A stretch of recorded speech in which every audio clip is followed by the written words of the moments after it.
شروع اللہ کے نام سے جو بڑا مہربان نہایت رحم والا ہے۔ الف لام میم را۔ اے محمد صلی اللہ علیہ وآلہ وسلم، یہ کتاب الہی کی آیتیں ہیں اور جو تمہارے پروردگار کی طرف سے تم پر نازل ہوا ہے حق ہے، لیکن اکثر لوگ ایمان نہیں لاتے۔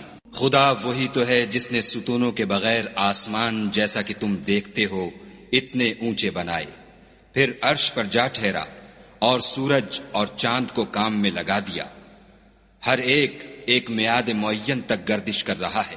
وہی دنیا کے کاموں کا انتظام کرتا ہے، اس طرح وہ اپنی آیتیں کھول کھول کر بیان کرتا ہے کہ تم اپنے پروردگار کے روبرو جانے کا یقین کرو۔ اور وہ وہی ہے جس نے زمین کو پھیلایا اور اس میں پہاڑ اور دریا پیدا کیے اور ہر طرح کے میووں کی دو دو قسمیں بنائیں۔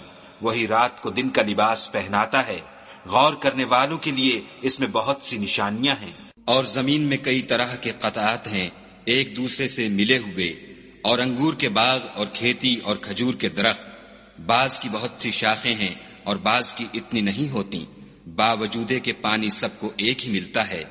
اور ہم بعض میووں کو بعض پر لذت میں فضیلت دیتے ہیں، اور اس میں سمجھنے والوں کے لیے بہت سی نشانیاں ہیں۔ اگر تم عجیب بات سننی چاہو تو کافروں کا یہ کہنا عجیب ہے کہ جب ہم مر کر مٹی ہو جائیں گے تو کیا از سر نو پیدا ہوں گے؟ یہی لوگ ہیں جو اپنے پروردگار سے منکر ہوئے ہیں، اور یہی ہیں جن کی گردنوں میں طوق ہوں گے، اور یہی اہل دوزخ ہیں کہ ہمیشہ اس میں جلتے رہیں گے۔ اور یہ لوگ بھلائی سے پہلے تم سے برائی کے جلد خواستگار یعنی طالب عذاب ہیں، حالانکہ ان سے پہلے عذاب واقع ہو چکے ہیں۔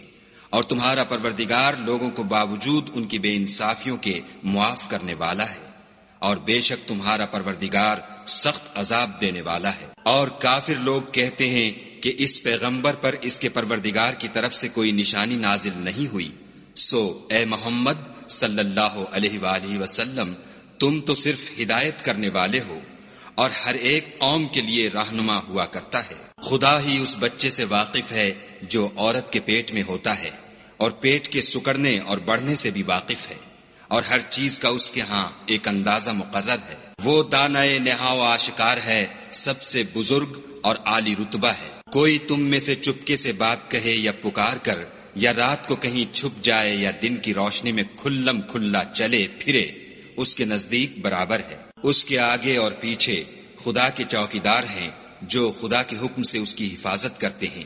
خدا اس نعمت کو جو کسی قوم کو حاصل ہے نہیں بدلتا جب تک کہ وہ اپنی حالت کو نہ بدلے، اور جب خدا کسی قوم کے ساتھ برائی کا ارادہ کرتا ہے تو پھر وہ پھر نہیں سکتی، اور خدا کے سوا ان کا کوئی مددگار نہیں ہوتا۔ اور وہی تو ہے جو تم کو ڈرانے اور امید دلانے کے لیے بجلی دکھاتا اور بھاری بھاری بادل پیدا کرتا ہے، اور رعد اور فرشتے سب اس کے خوف سے اس کی تسبیح و تحمید کرتے رہتے ہیں۔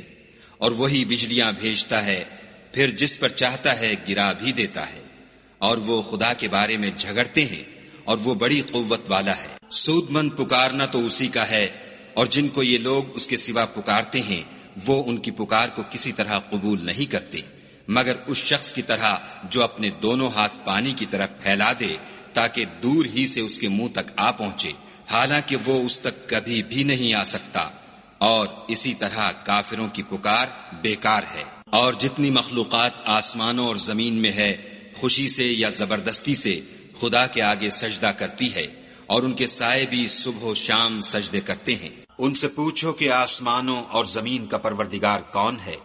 تم ہی ان کی طرف سے کہہ دو کہ خدا۔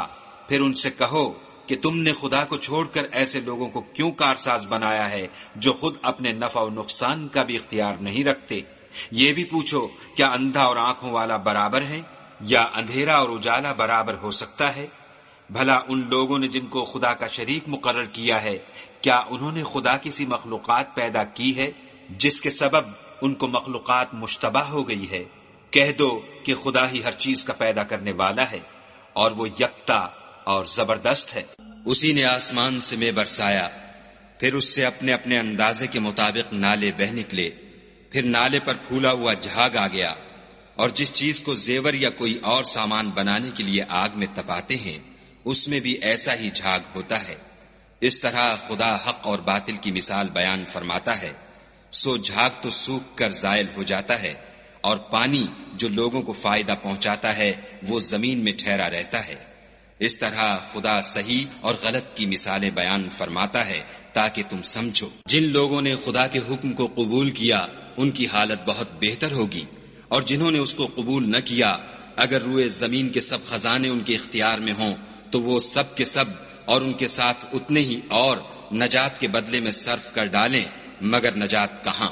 ایسے لوگوں کا حساب بھی برا ہوگا اور ان کا ٹھکانہ بھی دوزخ ہے، اور وہ بری جگہ ہے۔ بھلا جو شخص یہ جانتا ہے کہ جو کچھ تمہارے پروردگار کی طرف سے تم پر نازل ہوا ہے حق ہے، وہ اس شخص کی طرح ہے جو اندھا ہے، اور سمجھتے تو وہی ہیں جو عقل مند ہیں، جو خدا کے عہد کو پورا کرتے ہیں اور اقرار کو نہیں توڑتے، اور جن رشتہ قرابت کے جوڑے رکھنے کا خدا نے حکم دیا ان کو جوڑے رکھتے اور اپنے پروردگار سے ڈرتے رہتے اور برے حساب سے خوف رکھتے ہیں، اور جو پروردگار کی خوشنودی حاصل کرنے کے لیے مصائب پر صبر کرتے ہیں اور نماز پڑھتے ہیں، اور جو مال ہم نے ان کو دیا ہے اس میں سے پوشیدہ اور ظاہر خرچ کرتے ہیں، اور نیکی سے برائی کو دور کرتے ہیں، یہی لوگ ہیں جن کے لیے عاقبت کا گھر ہے۔ یعنی ہمیشہ رہنے کے باغات جن میں وہ داخل ہوں گے، اور ان کے باپ دادا اور بیویوں اور اولاد میں سے جو نیکوکار ہوں گے وہ بھی بہشت میں جائیں گے، اور فرشتے بہشت کے ہر ایک دروازے سے ان کے پاس آئیں گے اور کہیں گے تم پر رحمت ہو، یہ تمہاری ثابت قدمی کا بدلہ ہے، اور عاقبت کا گھر خوب گھر ہے۔ اور جو لوگ خدا سے عہد واسق کر کے اس کو توڑ ڈالتے اور جن رشتہ قرابت کے جوڑے رکھنے کا خدا نے حکم دیا ہے ان کو قطع کر دیتے اور ملک میں فساد کرتے ہیں، ایسوں پر لعنت ہے، اور ان کے لیے گھر بھی برا ہے۔ خدا جس کا چاہتا ہے رزق فراخ کر دیتا ہے اور جس کا چاہتا ہے تنگ کر دیتا ہے، اور کافر لوگ دنیا کی زندگی پر خوش ہو رہے ہیں، اور دنیا کی زندگی آخرت کے مقابلے میں بہت تھوڑا فائدہ ہے۔ اور کافر کہتے ہیں کہ اس پیغمبر پر اس کے پروردگار کی طرف سے کوئی نشانی کیوں نازل نہیں ہوئی؟ کہہ دو کہ خدا جسے چاہتا ہے گمراہ کرتا ہے، اور جو اس کی طرف رجوع ہوتا ہے اس کو اپنی طرف کا رستہ دکھاتا ہے۔ یعنی جو لوگ ایمان لاتے اور جن کے دل یاد خدا سے آرام پاتے ہیں ان کو، اور سن رکھو کہ خدا کی یاد سے دل آرام پاتے ہیں۔ جو لوگ ایمان لائے اور عمل نیک کیے ان کے لیے خوشحالی اور عمدہ ٹھکانہ ہے۔ جس طرح ہم اور پیغمبر بھیجتے رہے ہیں اسی طرح اے محمد صلی اللہ علیہ وآلہ وسلم ہم نے تم کو اس امت میں جس سے پہلے بہت سی امتیں گزر چکی ہیں بھیجا ہے، تاکہ تم ان کو وہ کتاب جو ہم نے تمہاری طرف بھیجی ہے پڑھ کر سنا دو۔ اور یہ لوگ رحمان کو نہیں مانتے، کہہ دو وہی تو میرا پروردگار ہے، اس کے سوا کوئی معبود نہیں، میں اسی پر بھروسہ رکھتا ہوں اور اسی کی طرف رجوع کرتا ہوں۔ اور اگر کوئی قرآن ایسا ہوتا کہ اس کی تاثیر سے پہاڑ چل پڑتے یا زمین پھٹ جاتی یا مردوں سے کلام کر سکتے تو یہی قرآن ان اوصاف سے متصف ہوتا، مگر بات یہ ہے کہ سب باتیں خدا کے اختیار میں ہیں۔ تو کیا مومنوں کو اس سے اطمینان نہیں ہوا کہ اگر خدا چاہتا تو سب لوگوں کو ہدایت کے رستے پر چلا دیتا، اور کافروں پر ہمیشہ ان کے اعمال کے بدلے بلا آتی رہے گی یا ان کے مکانات کے قریب نازل ہوتی رہے گی، یہاں تک کہ خدا کا وعدہ آ پہنچے۔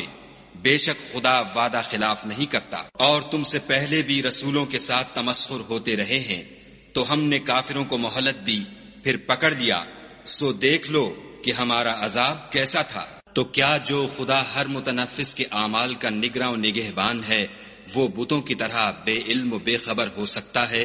اور ان لوگوں نے خدا کے شریک مقرر کر رکھے ہیں، ان سے کہو کہ ذرا ان کے نام تو لو۔ کیا تم اسے ایسی چیزیں بتاتے ہو جس کو وہ زمین میں کہیں بھی معلوم نہیں کرتا، یا محض ظاہری باطل اور جھوٹی بات کی تقلید کرتے ہو؟ اصل یہ ہے کہ کافروں کو ان کے فریب خوبصورت معلوم ہوتے ہیں، اور وہ ہدایت کے رستے سے روک لیے گئے ہیں، اور جسے خدا گمراہ کرے اسے کوئی ہدایت کرنے والا نہیں۔ ان کو دنیا کی زندگی میں بھی عذاب ہے اور آخرت کا عذاب تو بہت ہی سخت ہے، اور ان کو خدا کے عذاب سے کوئی بھی بچانے والا نہیں۔ جس باغ کا متقیوں سے وعدہ کیا گیا ہے اس کے اوصاف یہ ہیں کہ اس کے نیچے نہریں بہہ رہی ہیں، اس کے پھل ہمیشہ قائم رہنے والے ہیں اور اس کے سائے بھی۔ یہ ان لوگوں کا انجام ہے جو متقی ہیں، اور کافروں کا انجام دوزخ ہے۔ اور جن لوگوں کو ہم نے کتاب دی ہے وہ اس کتاب سے جو تم پر نازل ہوئی ہے خوش ہوتے ہیں، اور بعض فرقے اس کی بعض باتیں نہیں بھی مانتے۔ کہہ دو کہ مجھ کو یہی حکم ہوا ہے کہ خدا ہی کی عبادت کروں اور اس کے ساتھ کسی کو شریک نہ بناؤں۔ میں اسی کی طرف بلاتا ہوں اور اسی کی طرف مجھے لوٹنا ہے۔ اور اسی طرح ہم نے اس قرآن کو عربی زبان کا فرمان نازل کیا ہے، اور اگر تم علم و دانش آنے کے بعد ان لوگوں کی خواہشوں کے پیچھے چلو گے تو خدا کے سامنے کوئی نہ تمہارا مددگار ہوگا اور نہ کوئی بچانے والا۔ اور اے محمد صلی اللہ علیہ وآلہ وسلم، ہم نے تم سے پہلے بھی پیغمبر بھیجے تھے اور ان کو بیویاں اور اولاد بھی دی تھی، اور کسی پیغمبر کے اختیار کی بات نہ تھی کہ خدا کے حکم کے بغیر کوئی نشانی لائے۔